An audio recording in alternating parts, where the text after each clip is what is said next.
very well, then I'll do 10 more years of this. I mean, that's a little like saving up sex for your old age. I mean,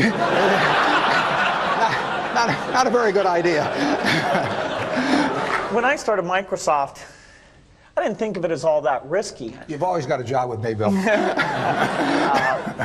And the thing that was scary to me wasn't quitting and starting the company. It was when I started hiring my friends and they expected to be paid.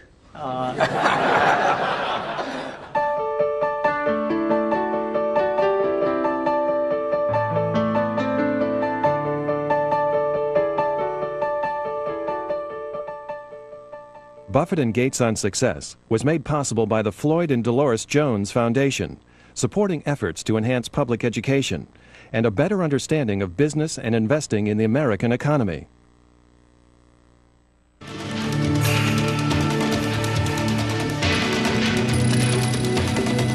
This program is brought to you by the NASDAQ stock market.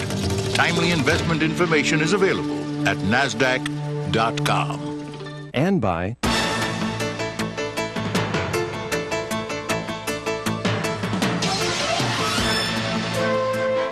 the New York Stock Exchange.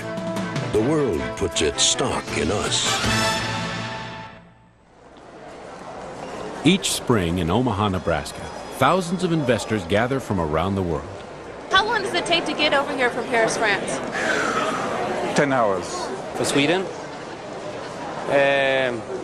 Roughly, it's a day flight. A lot of people. It reminds me of New York, a lot of people.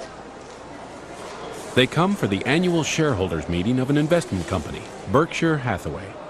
Many come just for a chance to meet Berkshire's legendary chairman, Warren Buffett. Obviously, when the stock goes up a lot, it creates interest. During the past 4 decades, Buffett's uncanny success in picking stocks has made big money for Berkshire shareholders, including Buffett himself. His net worth is estimated at more than $30 billion. One highlight of the annual meeting is Berkshire Hathaway Day at an Omaha Royals baseball game. Buffett throws out the first pitch. Books analyzing Buffett's investment philosophy have acclaimed him the world's greatest investor. But he's made his fortune in companies well known to all. Companies such as Coca-Cola, Gillette, and Dairy Queen. He avoids anything high-tech. So how long have you been using the computer? Yet one of Buffett's good friends is Bill Gates. Microsoft's co-founder and CEO is 26 years younger. His enormous success has come from a technological revolution that he has done much to pioneer and popularize. Gates started Microsoft with his high school friend Paul Allen when Gates was still in his teens. Their investment, $1,500. Ski jumping. The ski jumping, that's pretty exciting, isn't it? Today, Microsoft's annual sales exceed $14 billion. It is the world's leading developer of software for the personal computer. And Gates is the PC's globe-trotting evangelist, celebrating its many benefits. Am I going to have time to get everybody? Okay. Success has made Bill Gates the world's wealthiest and perhaps most famous entrepreneur. It also has made Microsoft a target of controversy. The popularity of its Windows software has brought legal challenges from government antitrust regulators. They've tried to limit Microsoft's expansion into new fields, such as the Internet. Bill Gates and Warren Buffett share a restless curiosity and fascination with the future. Together in the spring of 1998, they came to the campus of the University of Washington in Seattle.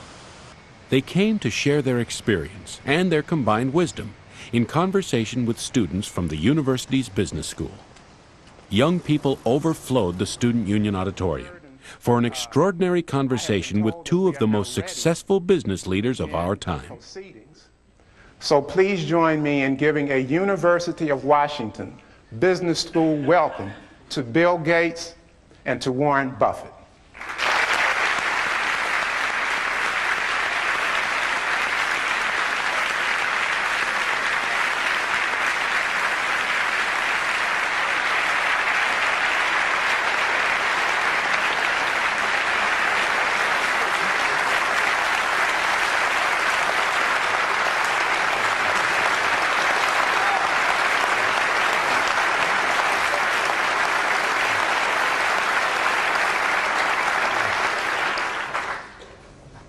Well, I thought I ought to start this off by announcing that Bill and I have a small bet as to who would get the most applause. And I suggested that I bet my house against his, but we settled on a small sum, but evidently it isn't so small to Bill because just before we came out, he gave me this Nebraska Cornhuskers shirt to wear, and he puts on this purple shirt. We're going to answer your questions. Whatever you want to talk about is fine, and we don't want any softballs. And I thought by wearing this Cornhusker shirt that I could guarantee hardballs right in my head. When we went to the game last year, about halfway through the first quarter, Bill said, "What's that big N stand for on those guys of yours?" I said, "Bill," I said, "what the hell?" I said, "It's knowledge." We all agree on that in Nebraska. Well, they've asked us to start out talking with the two of us on one question, but then it's going to be your questions, and we're going to just have you line up behind the microphones, and we'll go back and forth. They did ask that we might start off with talking about sort of what got us here, and it's pretty simple in my case. It's not IQ. I'm sure you'll all be glad to hear that.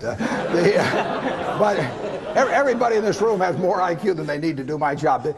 The big thing is rationality. And in other words, I always look at IQ and talent as sort of representing the horsepower of the motor. But then in terms of the output, the efficiency with which the motor works, that depends on rationality, because a lot of people start out with 400 horsepower motors and get 100 horsepower of output, and it's way better to have a 200 horsepower motor and get it all into output. And so why do smart people do things that interfere with really getting the output they're entitled to? And it gets into habits, into character, into temperament, and it really gets into behaving in a rational manner. It's not getting in your own way.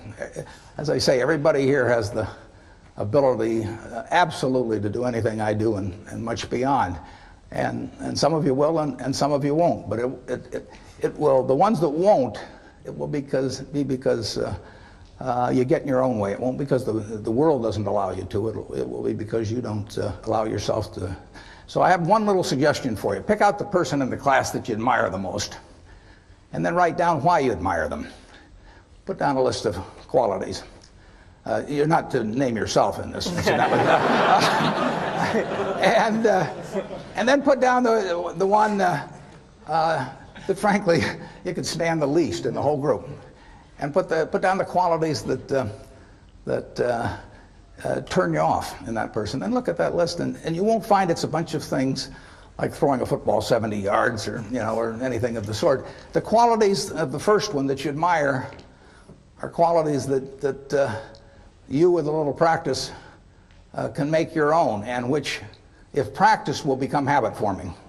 The chains of habit are too light to be felt until they're too heavy to be broken. I mean, my age, I can't change any of my habits. I mean, I'm stuck. But at your age, you will have the habits 20 years from now that you decide to put into practice today. So I just suggest that you look at the habits you admire in others, or the behavior you admire in others, and make those your own habits, and you look at what you really find somewhat reprehensible in others, and just decide, those are things you're not going to do. Ben Franklin did that a few hundred years ago, and it still works today. And if you do that, you'll find that you convert all your horsepower into output. So with that sermon, I'll let Bill give you another one, and then we'll get into your questions.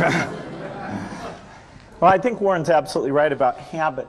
I was lucky enough when I was quite young to have an exposure to computers, which were very expensive and kind of limited in what they could do, but still fascinating. And some friends and I really talked about that and decided that they would change because of a miracle technology of chips into something that everybody could take advantage of. And we really thought writing software was a neat thing. We hired our friends who wrote software. We thought about what the potentials were and really didn't see any limit. And so that vision of getting our friends together, getting them to work as a team, really seeing what kind of tool this could be, a tool of what we talked about as the information age, where the key thing is magnifying your brain power instead of just your muscle power. And by pursuing that with a pretty incredible focus and being there at the very beginning of the industry, we were able to build a company that has played a very central role in what's been a pretty big revolution.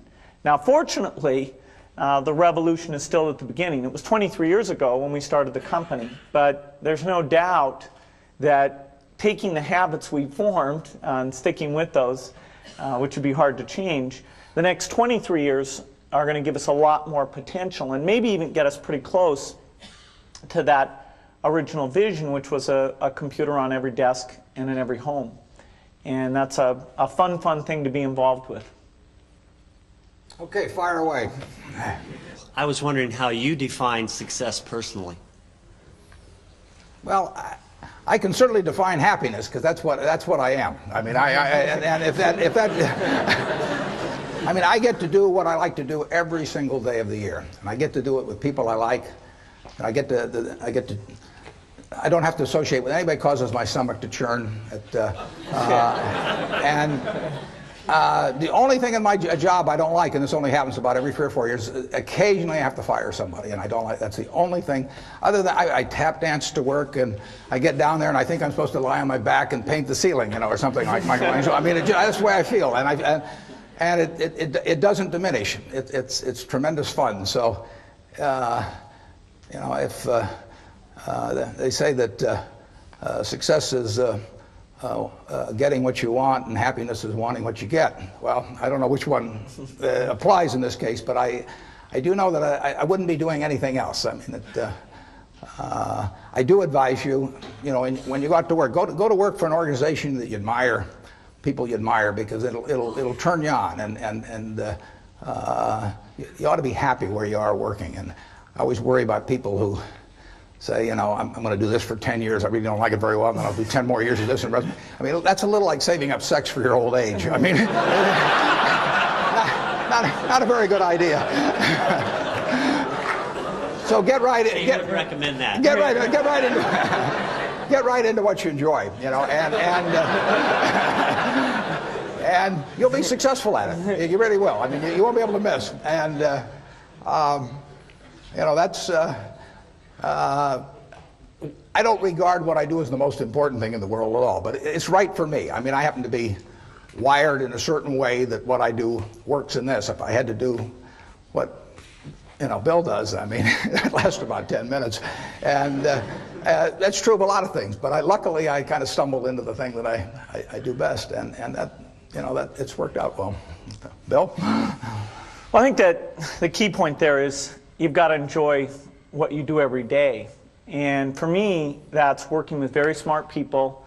It's working on new problems. Every time we think, hey, we've had a little bit of success, we're pretty careful not to dwell on it too much, because the bar gets raised. People's expectations of the products, we've always got customer feedback telling us the machines are too complicated, they're not natural enough.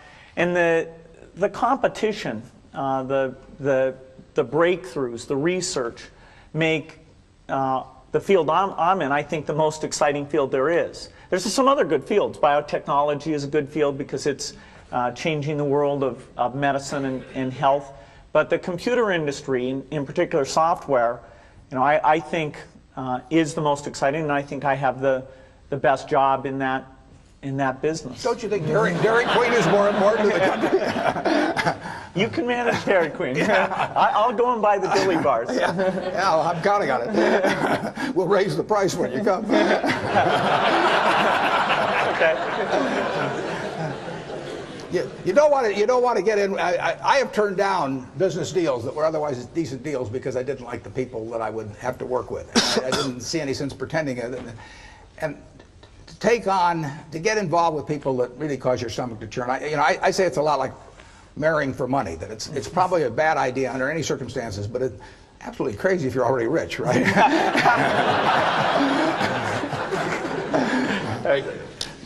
Both of you are innovators in your given industry. I was wondering what your definition of innovation is.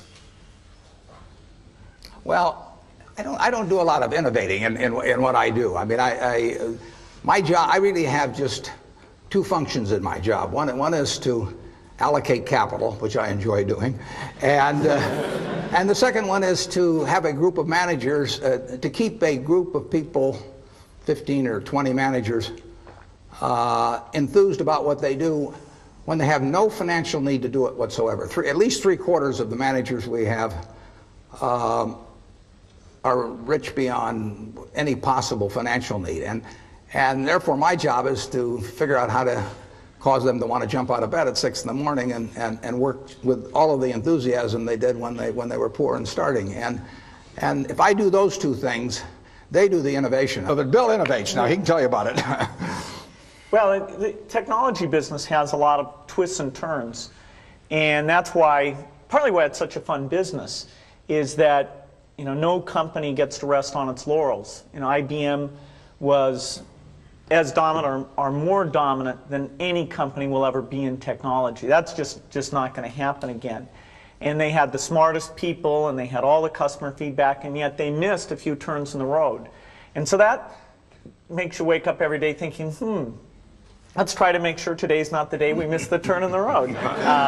Let's find out what's going on in speech recognition. Let's go find out what's going on in artificial intelligence. Let's make sure we're hiring in the kind of people who can pull those things together and make sure we don't get surprised. Sometimes we do get taken by surprise. For example, the internet came along, and we had it sort of as a 5th or 6th priority.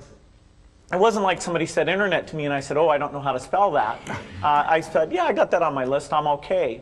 But there came a point where we realized it was happening faster, and it was a much deeper phenomena than it had been recognized in our strategy. And so that was a case where, as an act of leadership, I had to create a sense of crisis and have a couple months where we all just threw ideas and sent electronic mail around, went on a bunch of retreats, and then eventually coalesced around a few ideas where we said, okay, here's what we're going to do, here's how we're going to measure ourselves internally, and here's what the world should think, here's what we're going to tell them about what we're going to do. And that kind of crisis is likely to come up every 3 or 4 years or so. Next time it comes up, remember Yogi Berra, Bill. When you reach a fork in the road, take it. Growing up, who were your biggest role models, and what kind of a role did they play in your success? I had great parents, both of whom were involved in lots of interesting activities and would come home and talk to us about the world of business or law or politics or the charitable activities they were involved in. And so that made us, myself, my sisters always thought about, well, what are we going to do out there? They had us as avid readers, and so we had pretty broad interests in reading. Scientists were a group that I gravitated to because this notion that just out of their heads they came up with neat ideas, that sort of fascinated me. So quite a bit of the time I thought I'd be a mathematician or a scientist. It was only when I got to Harvard that I started to think of this sort of all-absorbing hobby I'd had, computer stuff, which I just thought, okay, I got to get rid of this, and decided to do something serious. I started to realize, this is pretty serious, and it's actually more interesting and more impactful than going and trying to come up with a new theory in math or anything else. And so I had that dilemma for a couple of years, but eventually decided that computers really was a great thing to be involved with. Yeah, I think you're 100% on the money in focusing. I would, instead of calling them role models, I call them heroes, actually. And I think if you tell me who your heroes are, I can tell you how you're going to turn out to quite an extent by this point in life. And I have been extraordinarily lucky in that none of my heroes ever let me down. I mean, the ones I came up with throughout their lives, I've never felt that I've been let down in any way with it. Number one was my dad, and had a huge impression on me. My wife, who is here, is one of my heroes. I mean, she is, in terms of she's taught me a tremendous amount, and never seen anybody any better with human beings than she is. And you can Yogi Berra again said you can observe a lot just by watching, and I watched my dad, and I've watched her, and I had a professor, Ben Graham, back at Columbia, and had a huge impact on me. So I have been lucky in that I've had terrific heroes, and they haven't let me down, and that takes you a long, long way. I've gone through one or two periods where we're kind of tough in life, but not. I mean, everybody's had that, but having the right heroes will take you right through it. The internet exposes us to vast amounts of information, and in particular, children are being exposed to more and more complex issues at very young ages. Yourself being a father, Mr. Gates, I was wondering if you had any comment on the access now to information, and how do we handle that? Well, definitely the internet has every kind of information you can imagine. All the worst things and best things that people are interested in are out there in great quantity. And so there's a decision a parent has in terms of, do you let your kid go out onto the internet? One great thing about the internet is if you set it up the right way, there's a log of exactly what the person's gone and looked at. And so you have to decide up to what age do you think it's legitimate that you have access to see where they're going and what they're interested in. And personally, I'd rather see what my kid is interested in and talk to them about it than try and block altogether them ever learning anything about it. Because someday in their life, whether it's a magazine or a friend or a terminal that I don't control, if they're curious about something, they're going to find out about it. And my theory is not that my child will be okay as long as they don't hear about things. You want to have the full experience, and but I think on the whole, the fact that a kid has this tool to be curious about all these topics, that's got to be a fantastic thing. I can't improve on that. But I just got to the age where Bill lets me watch the internet alone. So I've been trying. That's a good story. I've been trying to evangelize personal computers to Warren ever since we met, which is over about 7 years ago now. And it was amazing. I talked about stock quotes and spreadsheets and all these things. And in the end, it wasn't my talking at all that got him on. It was the ability to play bridge with his friends. And, now he's incredible. He's an addict. Yeah. Do you feel that technology has made businesses more efficient to the point where you can pay more for them? Well, I'm sure technology has made more efficient, and if I thought otherwise, I'd be afraid to say so with Bill sitting next to me. But a lot of things in business, including maybe much of technology, really has the same effect as if you went to a parade and the band started coming down the street, and all of a sudden you stood up on tiptoe. I mean, in another 30 seconds, everybody would be on tiptoe. It'd be hell on your legs, and you wouldn't be seeing any better. And there is that aspect to business, that there's a self-neutralizing aspect.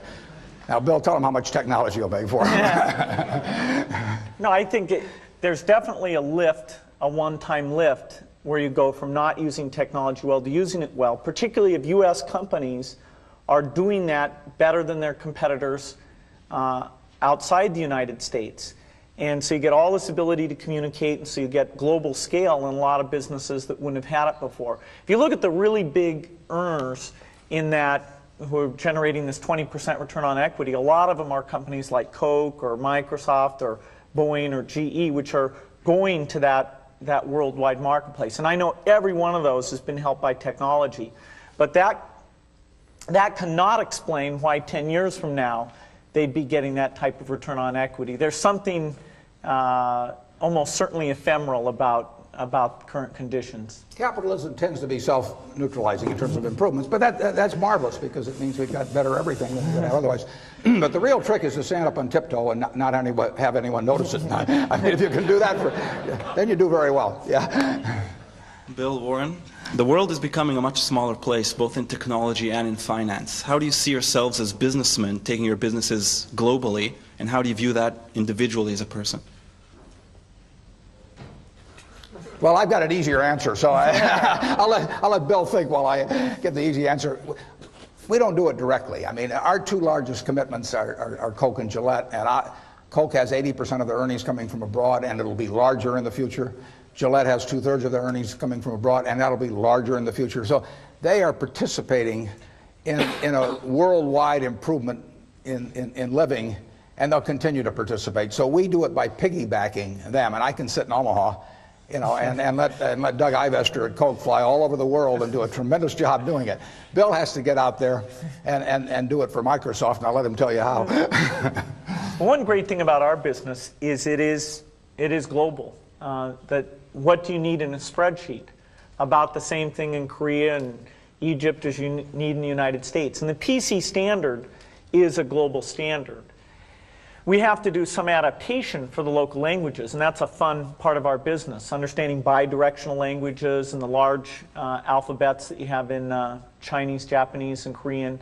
And over the years, we've gotten very, very good at that. In fact, our market share is much higher outside the United States than it is inside the United States, because it's relatively hard to set up subsidiaries, understand local conditions, local distribution, and relationships. And so, since most of our competitors are in the U.S. and aren't as good at doing international business, we thrive even better in these other countries. Most of our growth will come from outside the United States. The United States will get to the point where it's largely a replacement market. Most homes and business desktops will have PCs. Now that doesn't mean they won't replace them, that they won't want better software that can see, listen, and learn. But outside the U.S., we still have that early slope phenomena. So it's very much a global business. When you think about it, many of you are probably too young to remember with clarity. Anyway, 15 years ago, this country almost had an inferiority complex about its ability to compete in the world. And you know, and with software and the whole development of the computer, now the rest of the world is looking to us, and you know, Bill has played a big part in that. I mean, he has contributed in a major way to a change in our attitude about this country and the world's attitude about this country. So, what impelled you to make a trip together to China in 1995, and what's your perception before and after the trip? And most interesting, the next question is, what has that trip affected your global business decision in that region since? Well, we went to China for a lot of reasons, partly to relax and have fun. We found a few McDonald's there, just so we didn't feel too away from home. It was also exciting to go and see all the changes taking place. I mean, it's so amazing what's going on there. And we saw different parts of the country, got to see some of the leaders. It's a market that you know, Microsoft had already been investing a lot, and we've upped that quite a bit since then. Although about 3 million computers get sold every year in China, people don't pay for the software.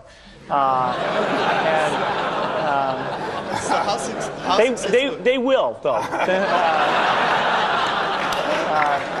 It's sort of as long as they're going to steal it, we want them to steal ours. They sort of get addicted, and then we somehow figure out how to collect sometime in the next decade. So, you know, it's a great place to be involved in, and it was a lot of fun, which was, I guess, the key goal. My family was amazed I went. I'd never traveled more than maybe, you know, the outer reaches of the county in Nebraska, and I just went and had a terrific time, and also confirmed my feeling that there were going to be a lot of Coca-Cola sold there in the future.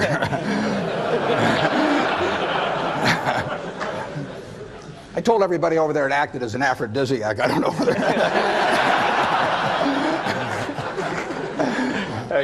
As two of the most successful business people in the country, what role do you see for yourselves in giving back to your respective communities?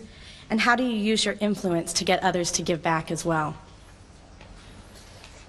Well, I think we both have a quite a similar philosophy on that. I know in my own case that 99% plus will go back to society, and that'll actually count everything that my family and I have lived on during our entire lifetimes. But just because we've been treated extraordinarily well by society. You know, I'm lucky. Bill said if I was born a long time ago, I'd have been some animal's lunch. You know, I mean, I don't run very fast. You know, but I'm wired in a particular way that in a market economy, big capitalist economy, lots of action. I'm well adapted for that. I'm not adapted for pro football. I'm not adapted for violin playing. I happen to be in something that pays off huge in this society. And basically, I get the fun of playing around with that while I live, but it will all go back to society, and I think it'd be wrong to be otherwise, frankly. If I'd been dropped down in some remote country or in almost any other place in the world, I wouldn't have been worth a damn. I mean, I am here because of a tremendous society that surrounds me, and the fact that I happen to be well adapted to a certain part of it. And so it's all going to go back to society. And I know Bill feels very similar. No, I think that's a great philosophy, not to mention the fact that passing along lots of money can be a bad thing for the people who receive it. They might not think so at times, but no, I've never put it to a vote.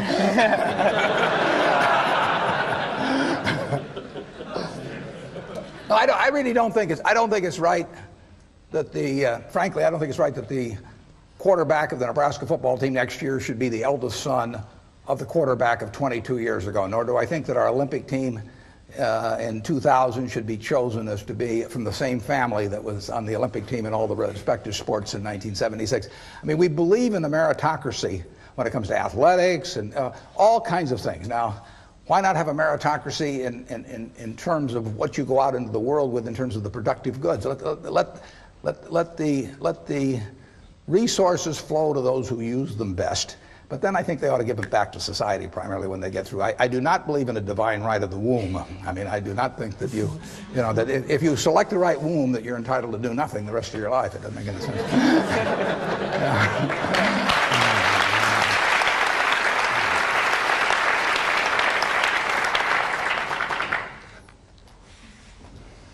Hi, there's been a lot of discussion about how the information age is revolutionizing society. And I would like to get your opinion about which countries and industries and companies are best prepared to take advantage of these changes and what factors would account best for their success. Maybe I'll start with that.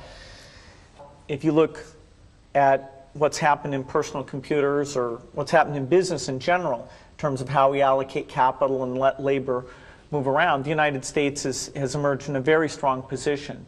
And so the first beneficiary of all this information technology will be the United States.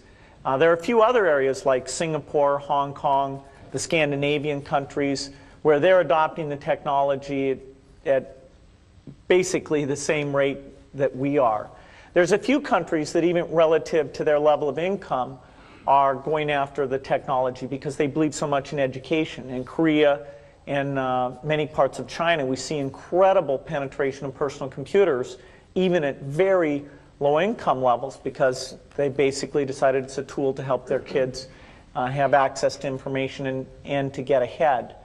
The whole world is going to benefit in a big way. You know, there'll be this shift where instead of your income level mainly being derived by what country you're in, it'll be derived by what your education level is.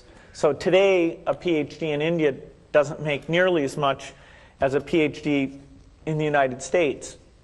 Well, as you get the internet allowing services and advice to be transported as efficiently as goods are being transported through shipping and all those things, then you'll get essentially an open market bidding for that engineer in India versus the engineer here in the United States. And that benefits everyone because you're taking better advantage of those resources and people are better off. So the developed countries will get the early benefit from these things.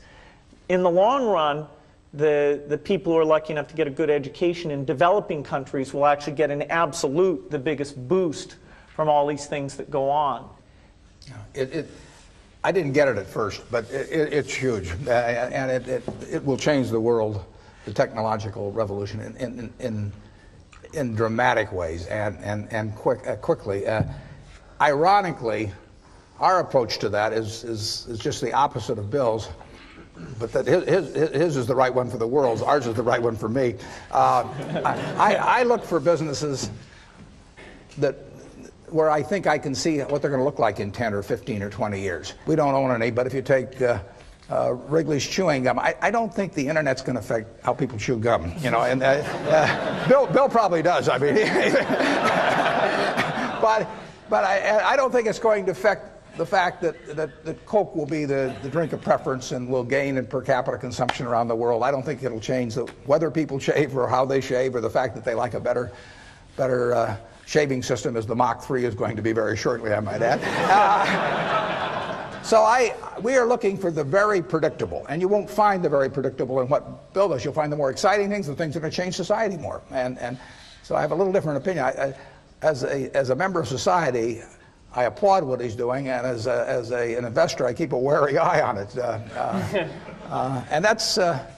You know, it's a different approach to investing. Most people think of that all as opportunity, and it has been opportunity. Every internet stock has gone crazy here in recent months, but I don't know how to look at one or the other and tell the winners.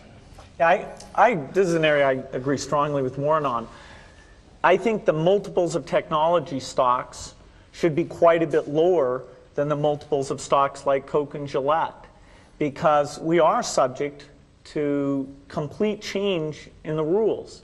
You know, I know very well that in the next 10 years, if Microsoft's still a leader, there will have been at least three crises that we will have had to really prove our excellence in. I accidentally once, when we were on a panel with the CEO of Coke, I said something like, I couldn't run my business when I get to be 60 because it's such a hard business, not like Coke. And I offended him without meaning to. You won't offend me. I want to be in a business I can run when I'm 100 because I plan to do it. I'm going to retire about 5 years after I die. Maybe. Starting a new company is very risky. How do you determine when is the best opportunity to start a new company, and how can you get people to support you? Well, when I started Microsoft, I didn't think of it as all that risky. I mean, I was so excited about what we were doing. It's true I could have gone bankrupt, but you know, I had a set of skills that were highly employable, and in fact, my parents were still willing to let me go back to Harvard and finish my education if I wanted to. You've always got a job with me, Bill.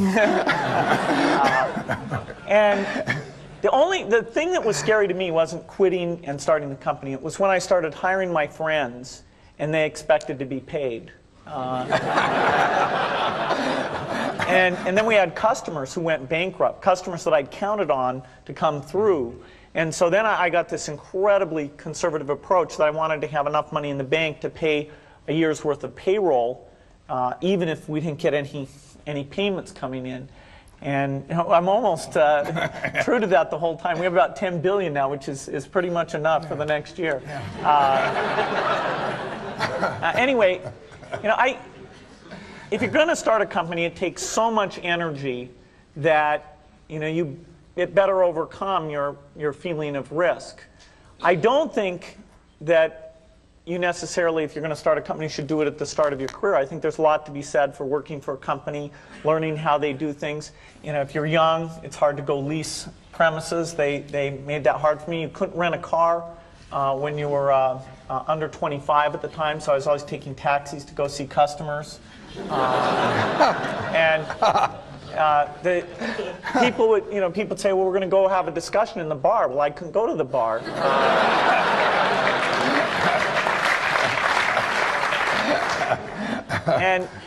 But that's fun, because I'll tell you, when people are first skeptical and they think, oh, this kid doesn't know anything, then when you show them you've really got a good product and you know something, they actually tend to go overboard and they think, whoa, they know a lot. Let's really do an incredible amount with these people. So our youth, at least in this country, was a huge asset for us once we reached a certain threshold. It is hard. It's hard to hire older people because they'll be a little bit conservative about whether they should come and take the risk. And it took 3 or 4 years before we could go out into the normal sort of employment pool. But those problems that come with starting a firm, you better think of those as part of the pleasure, part of the challenge that is part of the excitement. I was curious what each of you felt was the best business decision you'd made throughout your career. The best what? Business decision. I think just getting in, jumping in the pool, basically. I mean, I've always enjoyed what I've done, and a few things have worked out very well. And the nice thing about the investment business is that you don't need very many. But you'll see plenty of times when you get chances to do things that just shout at you. And the thing you have to do is when that happens, you have to take a big swing. I mean, that is no time to be reading a book on the theory of diversification. I mean, that is the time to put very significant. When you find something where you know the business, it's within your circle of competence, you understand it, the price is right, the people are right, then you take your thumb out of your mouth and you barrel in. We were talking at breakfast this morning about of all Warren's investments decisions, which was the worst decision? Which it's amazing, and they're tough to find because he's the track record's unbelievable. But we, I think, decided that by some metric, buying the company that his company is named after was probably the worst investment decision. That's true. I mean, we went into a terrible business because it was cheap, and it's what I refer to as the used cigar butt approach to investing. You know, that you see the cigar butt down there, it's soggy, it's terrible, but there is one puff in it and it's free. And that's what Berkshire was when we bought it. I mean, it was selling below working capital. Actually, buying Berkshire Hathaway, buying control of it, was probably the biggest single bad decision that I've made. And then I made all kinds of decisions that have cost us billions of dollars, but they've been mistakes of omission rather than commission. I mean, there were businesses that we knew enough to buy a lot of. I don't worry about not buying Microsoft because I didn't understand that business. I didn't understand Intel. But there were businesses that I did understand. Fannie Mae was one. I mean, I made a decision to buy it, and I didn't execute. And we would have made many billions of dollars on something that was within my circle of competence, and I didn't do it. And you don't see that. Conventional accounting doesn't record that. But believe me, it happened. In my case, I'd say my best business decisions really have to do with picking people. Deciding to go into partnership with Paul Allen is probably at the top of the list. And then subsequently hiring a friend, Steve Ballmer. And having somebody who you totally trust, who's totally committed, who shares your vision and yet has a little bit different set of skills, and also acts as a check on you. Some of the ideas you come up with, you run by them because they're going to say, hey, wait a minute, have you thought about this and that? And just, the benefit of sparking off of somebody who's got that kind of brilliance, it's not only made it fun, but it's really led to a lot of success. So picking a partner is crucial. Yeah, and I've had a partner like that, Charlie Munger, for a lot of years, and it does for me exactly what Bill was talking about. Charlie, and so you have to calibrate with Charlie though, because Charlie says everything I do is dumb, but if he says it's really dumb, then I know it is. But if he just says it's dumb, I take that as an affirmative vote. Go ahead. If you can change one thing in your life, what would it be and why? My age. I never look back. I just don't worry about anything. I mean, so I consider myself unbelievably lucky. So the idea of saying I could have even been a little luckier if this or that had happened, I could have been a lot better looking, or I could have been a better athlete, or all that stuff. But so what? You play the hand you get, you play it as well as you can, and you're thankful if you're lucky enough. The odds were, when I was born, the odds were over 50 to 1 against me being born in the United States. I mean, I had a 2% probability, you know. Well, if I'd known that, I might have given up and not come out. I mean, but here it was, you know. I was lucky enough to be born here, and I was lucky enough to have two terrific parents, and they raised the three kids in a way that helped me enormously in life. So, I mean, when you got all that going for, I just don't think you look back and think about anything that could be changed better. I'm thankful. Isn't there at least one bridge hand you would have played differently? Well, I have a partner who says I should have played every bridge hand differently. I asked her one time, I said, how should I have played that hand? And she said, under an assumed name.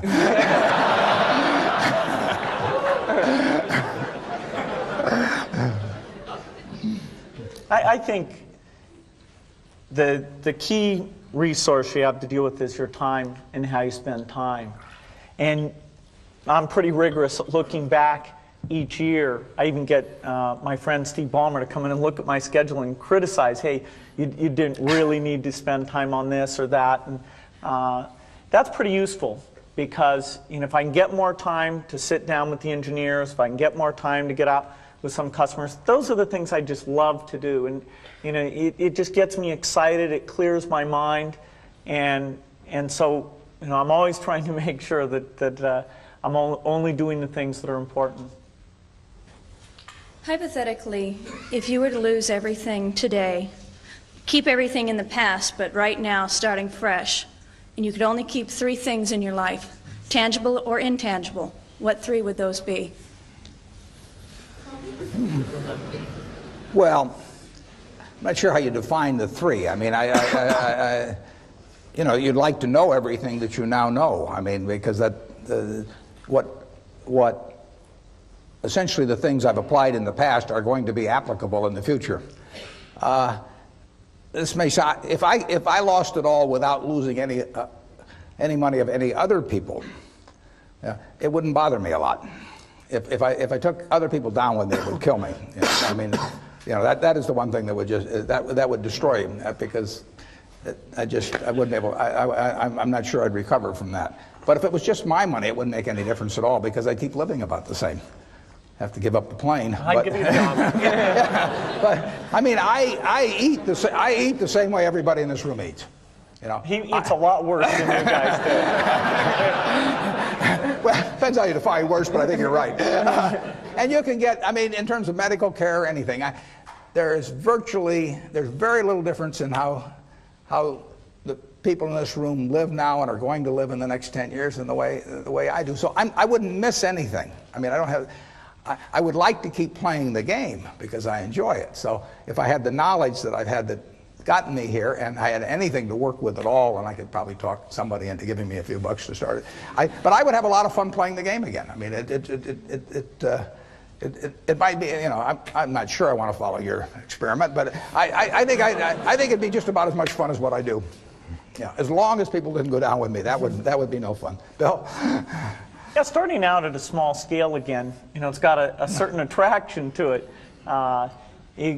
but. I think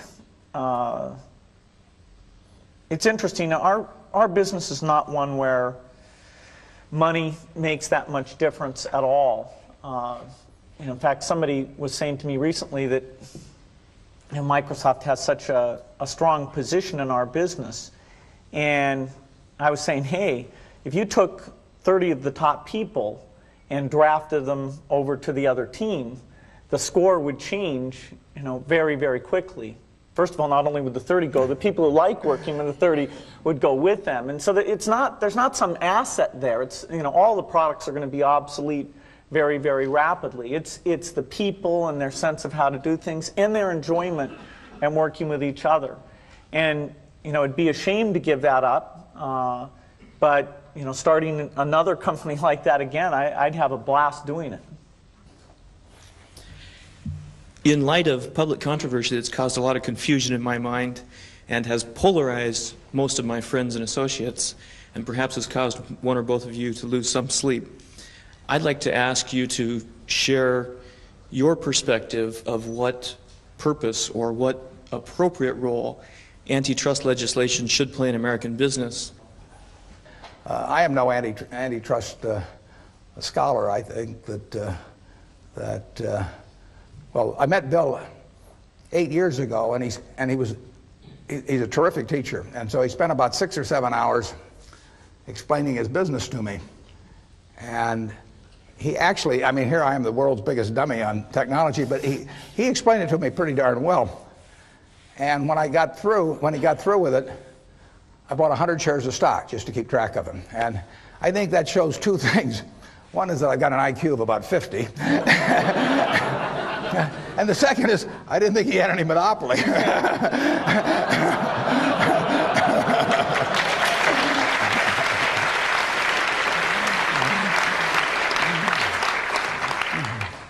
Well, the key goal of competition law is to protect consumers and to make sure that new products get created and that those products are very innovative.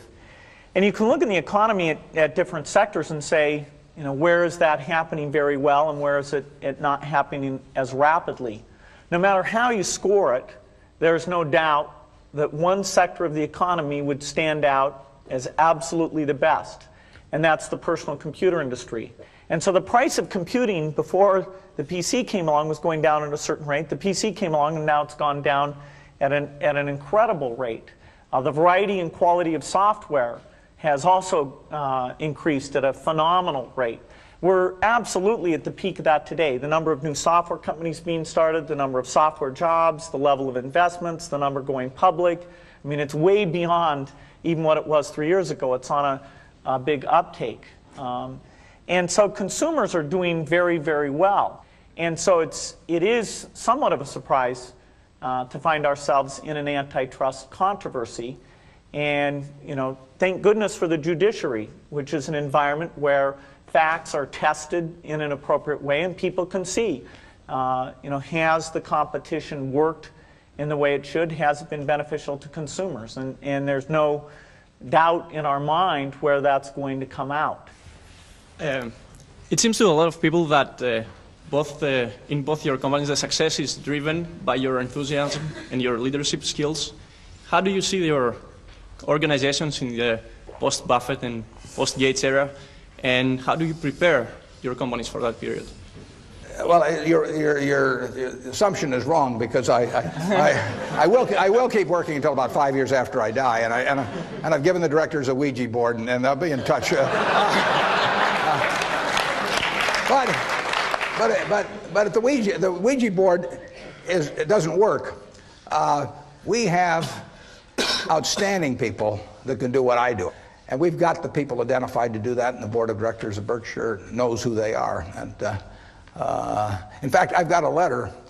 I've already sent out a letter that tells what should be done, and I've got another letter that's addressed, which will go out at the time, and it starts out, "Yesterday I died," and then it just tells what the plan for the company is, and it's all taken care of. It's all written. I put down at the bottom of it, I put "dictated but not read."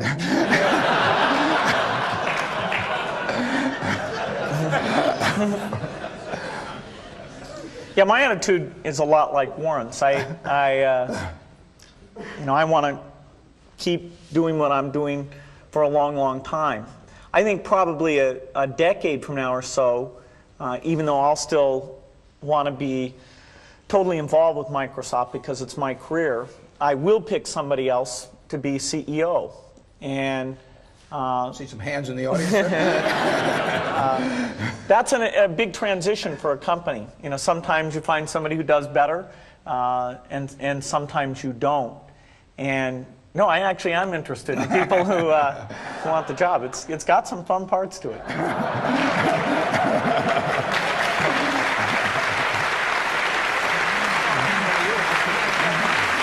I just want to make certain that they hear that we specifically and formally thank Warren Buffett and Bill Gates for visiting the University of Washington Business School. And please show them your appreciation as I show them out of the auditorium. Thanks again.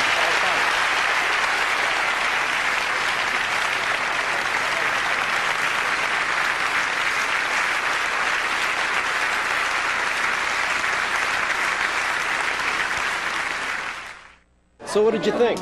Both Bill and Warren were both very entertaining. And a lot of the questions are on a personal basis, so that was kind of nice to see another side of them as opposed to the business side. Warren Buffett's comments about being true to yourself and following what it is that feels right ring true to me. That was good to hear that message, especially from someone who's been so incredibly successful in what he's done. Both of them mentioned about in order to succeed, you must be happy in what you do, and that I find it to be much more important than acquiring wealth and fame, in the sense that you have your internal sense of achievement, that you have done something that is different.